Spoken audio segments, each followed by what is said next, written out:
నమస్తే, నేను మీ ఈశ్వర్. ఈ6 న్యూస్కి స్వాగతం. వార్తల్లోని ముఖ్య అంశాలు: తెలంగాణ భూ హక్కుల రికార్డు చట్టం ముసాయిదా ROR 2024పై ఈరోజు మేడ్చల్ మల్కాజ్గిరి జిల్లా కలెక్టర్ గారి అధ్యక్షతన జిల్లా కలెక్టర్ కార్యాలయంలో చర్చా కార్యక్రమం మరియు అభిప్రాయ సేకరణ జరిగింది. ఈ చర్చా కార్యక్రమంలో మేడ్చల్ మల్కాజ్గిరి కాంగ్రెస్ పార్టీ అధ్యక్షుడు, TPCC సీనియర్ అధికార ప్రతినిధి సింగిరెడ్డి హరివర్ధన్ రెడ్డి పాల్గొని తన అభిప్రాయాలను భూ హక్కు రికార్డుల చట్టం పటిష్టంగా అమలు చేయడం ద్వారా ప్రభుత్వం పట్ల ప్రజల్లో నమ్మకం పెరుగుతుందని అధికారులకు తన సూచనలు సలహాలు సూచించారు. ఒకసారి ఆ విజువల్ చూద్దాం.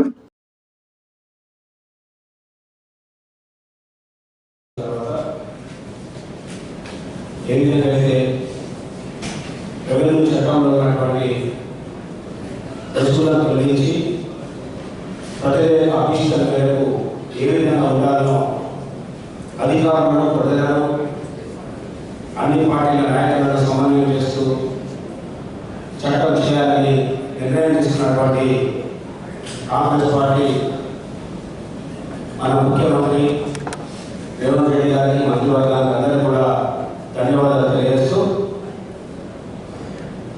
ఈనాడు మన మేడ్చల్ జిల్లాలో అంటే ఉమ్మడి రంగారెడ్డి జిల్లాలో ఉన్నటువంటి చుట్టుముట్టు ప్రాంతాల్లో కూడా కలెక్టర్ గారికి, అధికారులందరూ కూడా ఒక విన్నపం ఏంటంటే,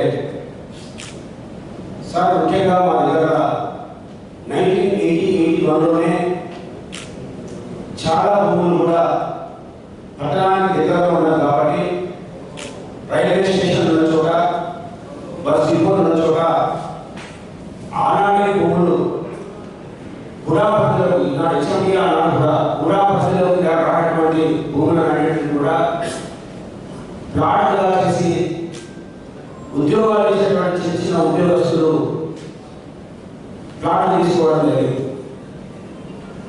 కానీ తర్వాత వాళ్ళ ఉద్యోగాల పేరుతో ఎవరో ట్రాన్స్ఫర్ అయిపోయిన తర్వాత వాళ్ళ ప్లాట్లు అక్కడే ఉండే. కానీ అక్కడ ఉన్నటువంటి నాయకులు, కొంతమంది అధికారులు కలిసి మళ్ళీ వాటిని రాళ్ళు వేసి మళ్ళీ వాటిని పార్టీలను వెలిగించి వాటిని వ్యవసాయ భూములుగా మళ్ళీ గుర్తించి కొన్ని లక్షల మంది డిపెండ్ అయినటువంటి వాళ్ళందరూ కూడా ఈరోజు అన్యాయం జరుగుతుంది.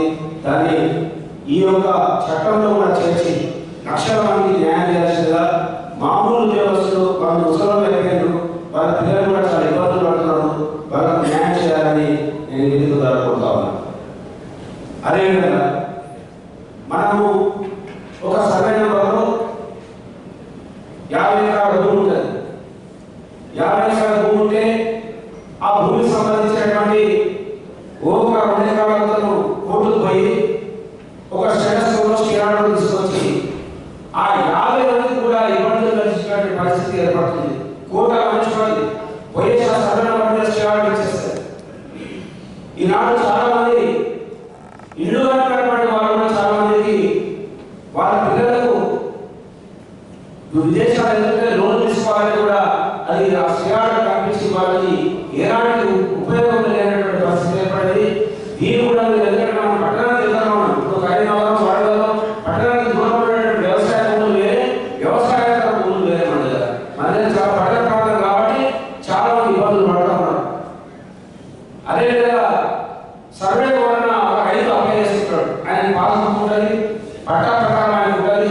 ఆయన పాస్బుక్ కావాలంటే నువ్వు పొజిషన్లో ఉండాలని చెప్తారు. రికార్డు